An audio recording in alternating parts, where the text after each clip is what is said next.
सिर्फ 2 चीजें लेने से 36 की कमर को 25 तक ले आएगा ये नुस्खा। वीडियो सेव कर लो, बहुत काम आएगी। इसे बनाने के लिए बाजार से लानी है छोटी पिपली। हाँ दोस्तों, बढ़ता हुआ वजन जो बड़ों में तो काफी आम माना जाता है, आजकल तो बच्चे भी ओवरवेट से परेशान है। ये कमर और कुल्लों पे चर्बी घटाने के साथ साथ कमर में दर्द, कब्ज और पेट साफ करने व बढ़ती ठंड में सर्दी जुकाम को भगाने के लिए पिपली कमाल की औषधि है। 1 कटोरी पिपली को ग्राइंड करके चूर्ण बना ले और अच्छे से बारीक ग्राइंड करें। ये चूर्ण ना तो खराब होगा और आपको बार बार बनाना भी नहीं पड़ेगा। दूसरी चीज, आप ले शहद। जिन्हें डायबिटीज है, मीठा मना है, वो शहद का प्रयोग ना करें। इस नुस्खे को सही से लेने से पेट की चर्बी तेजी से घटेगी। इसके लिए 1/3 चम्मच इस चूर्ण को ले और 1 चम्मच शहद में मिक्स करके चाट ले और उसके बाद 1 गिलास हल्का गर्म पानी पिए।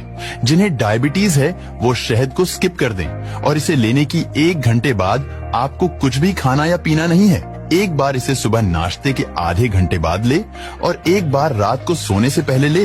हफ्ते में कोई भी 3 दिन इसे पिए और बाकी के दिन पिपली अपना काम करेगी। फिर अगले हफ्ते इसे ऐसे ही फॉलो करे। जो महिलाएं